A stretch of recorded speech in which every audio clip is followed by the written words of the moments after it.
Klaruhin lang natin. So kumbaga po, ito pong memorandum na Consolidated Implementation Guidelines of Ayuda sa Kapos ang Kita Program, wala na ito, di ba? Itong 2024 na series, di ba ma'am? Babaguhin natin to, tama? Tama Okay. po. Sige. Tama po. Yung party list daw nila, ang siyang responsable dito po sa AKAP cash distribution, and then complete with pictures. Pati po yung mga tarpaulin, pati po sila na mga miyembro ng party list. Ito ma'am, laganap po ito. So sa gitna po ng sinasabi po ng kagawaran ng inyong ng sekretary, parang iba po ang nakakarating sa bayan na mga pangyayari po involving AKAP fund na inaari ng ilang politiko at maging ng ilang party list, ma'am. Narito ang Balitang Pinoy TV. Nasa linya na po kasama natin ngayon si ASEC Irene Dumlao. Magandang umaga po, ASEC. Magandang umaga po, DJ Chacha and Manong Ted. Magandang umaga din po sa lahat ng sumusubaybay ng inyong program. Magandang umaga po. Diretso tayo agad dito po sa usapan natin tungkol sa AKAP. Conditional implementation, para lang po mas maintindihan ng mga kapatid po nating nakatutok sa atin ngayon. Kapag sinabi na conditional implementation, ano pong ibig sabihin nito? Okay, para po doon sa Ayuda sa Kapos ang Kita Program, gaya nga po ng nabanggit mo, DJ Chacha, conditional ang implementation po nito batay doon sa veto message ng ating pong Pangulo. Ang ibig pong sabihin, hindi tayo makapag-implement nito unless ma-issue na yung guidelines na binuo o bubuin ng DSWD kasama ang NEDA at ang DOLE. Ito ay bilang bahagi na rin doon sa veto message nga po ng Pangulo na sinasabi na kinakailangan na matiyak natin na yung pong pangangailangan ng mga individual na hindi lower than minimum wage yung tinatanggap. Oo. Ang tanong dito, magandang umaga po sa inyo, ASEC. Magandang umaga po. Opo. Kasi una, klaruhin lang natin. So kumbaga po, ito pong memorandum na Consolidated Implementation Guidelines of Ayuda sa Kapos ang Kita Program, wala na ito, di ba? Itong 2024 na series, di ba ma'am? Babaguhin natin to, tama? Tama po. Sige. Tama po. Okay, sabi ho din ninyo, may mga bago ho ngayon definition dito po sa AKAP beneficiaries. At yun nga, interdepartment ito na approach sa pagtukoy. Gaano katagal bago ka makatukoy ng isang recipient na karapat-dapat dito? Gaano katagal po ang pag-aaral na kakailanganin bago ka makapagsabi na itong isang Pilipinong ito karapat-dapat tumanggap ng AKAP? Similar to AIC sa Manong Ted, yung turnaround time natin for the determination ng beneficiary kung siya ay eligible. In a matter of 2 hours or less than 2 hours ay matutukoy na po natin. Kaya nga po, ini-review maigi ng NEDA itong assessment sheet or intake sheet na gagamitin ng ating pong mga social workers para ma-capture lahat ng impormasyon na kakailanganin po niya para ma-determine kung eligible yung individual.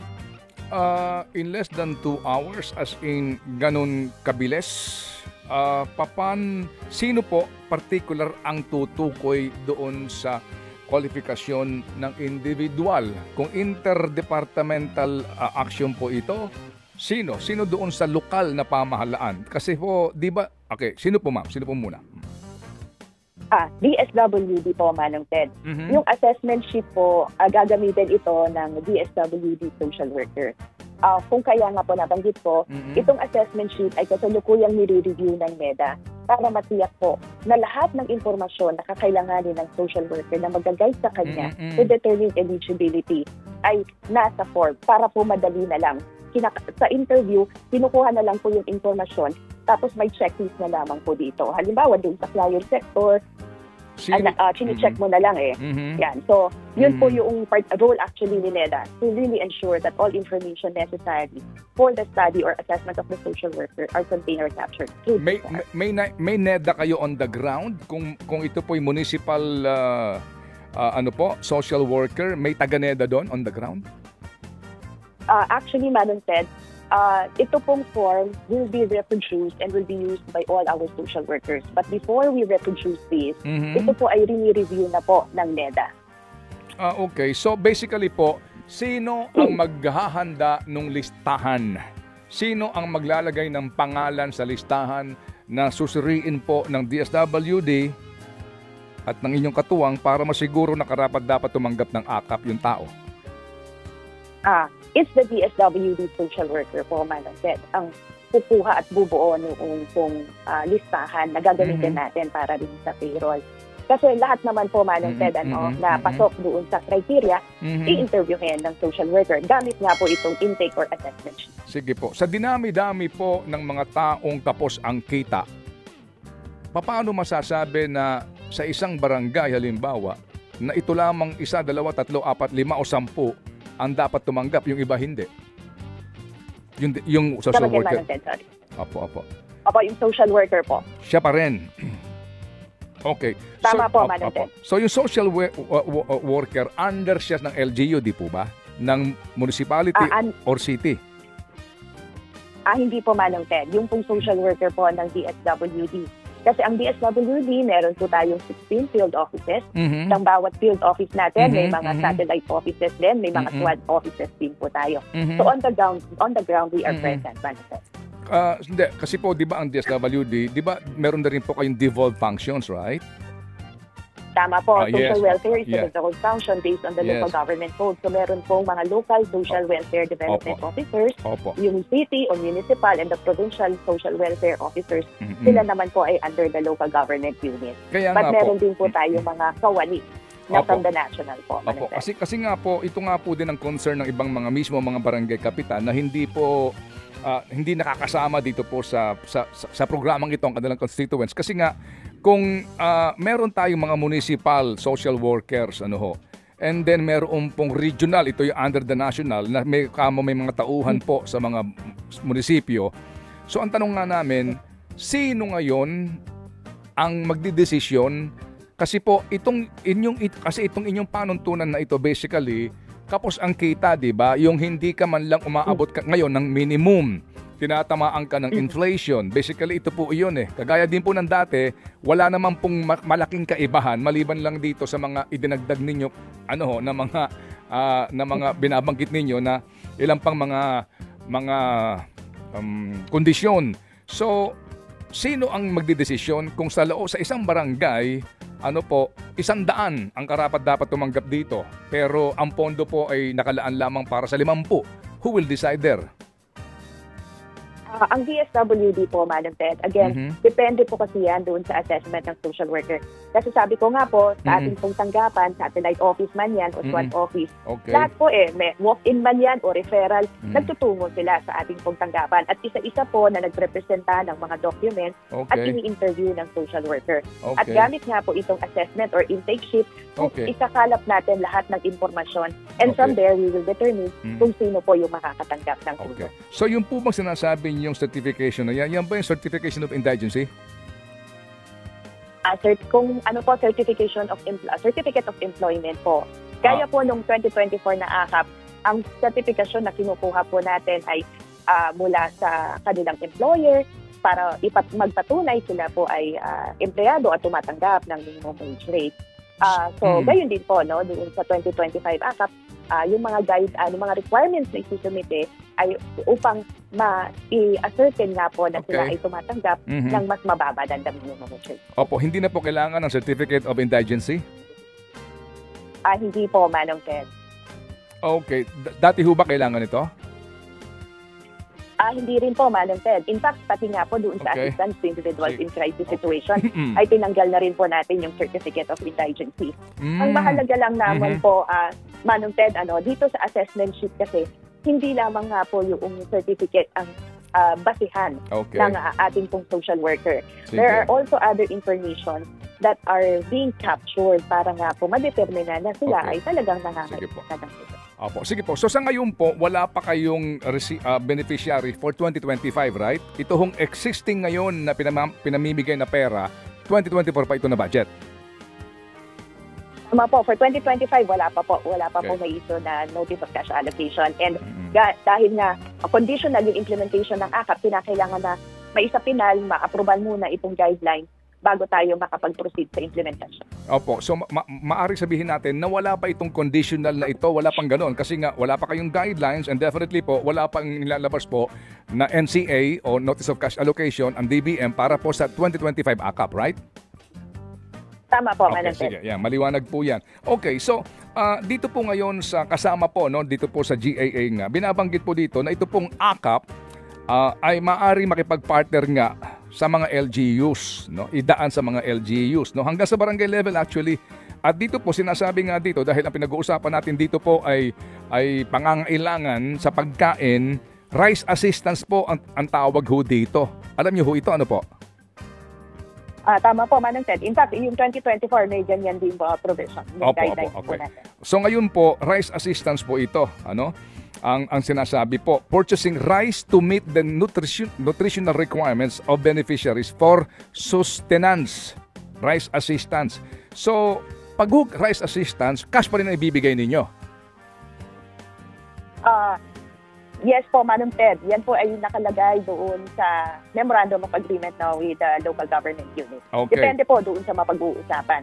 Because kung tatandaan po natin, yung ayuda para sa Kapusan Kita program, hindi lamang po limited sa cash relief assistance. Meron nga pong rice assistance, food, medical, funeral assistance. Opo, pero ito po, rice assistance, pero ibibigay niyo pa rin po ng cash. At diyan, wala na ho kayong control kung anong gagawin ng recipient, kung bibili niya ba ng bigas o saan dadali ng pera.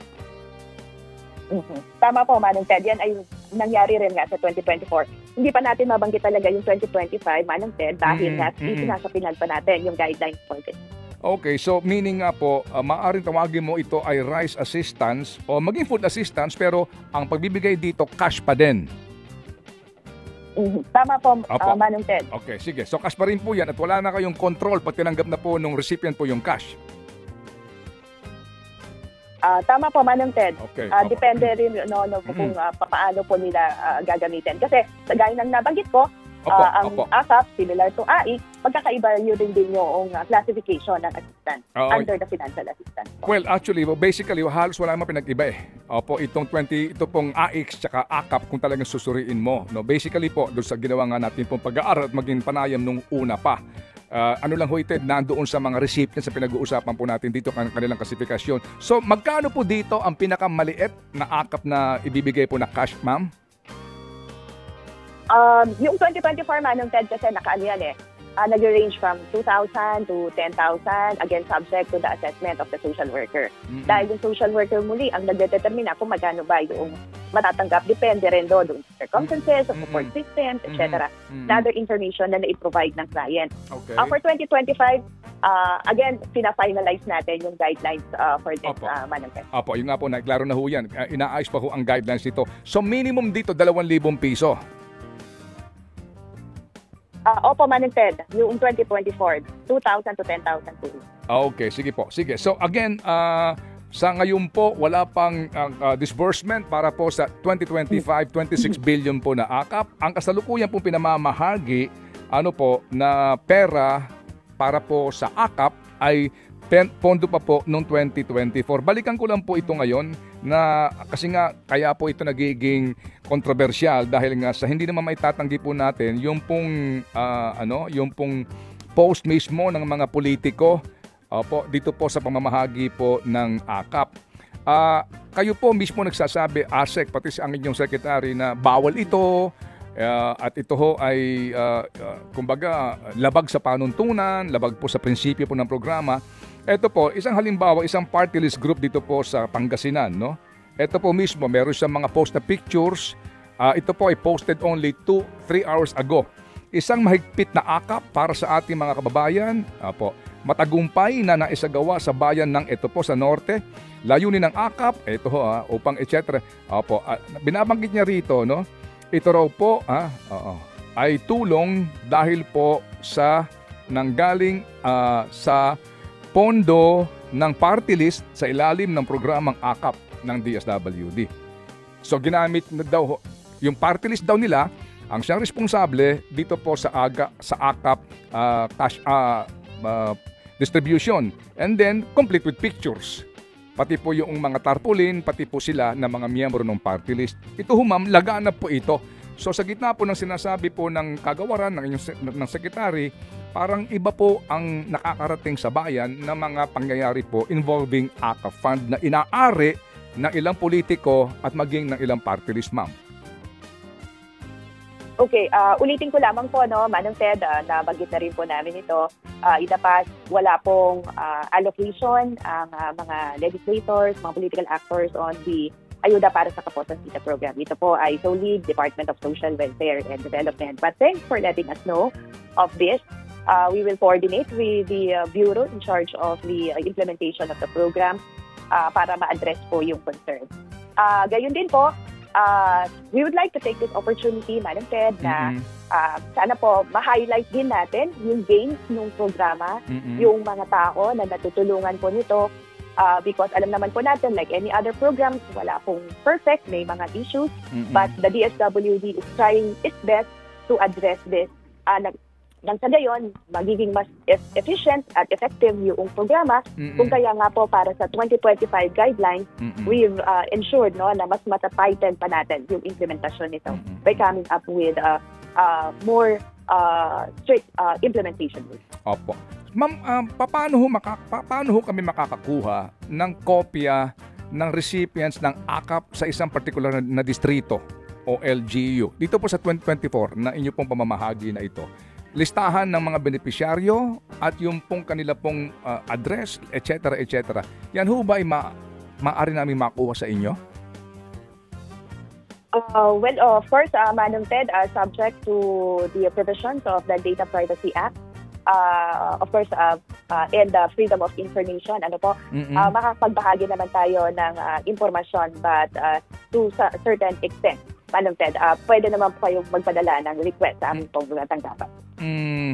Opo. Pero sa usapin po na iyan, ano po ang prevailing po ninyo na panuntunan sa mga humihingi nga po ng transparency dito po sa kung magkanong pinamigay sa bawat isang individual, sa bawat isang lokasyon?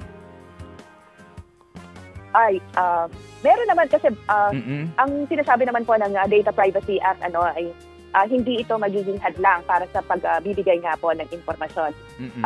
Maaari naman po tayo magbahagi, but of course, meron lang mga personal at sensitibong personal information na kinakailangan nating pangalagaan. Yung mga public information, maaari po natin yang ibahagi.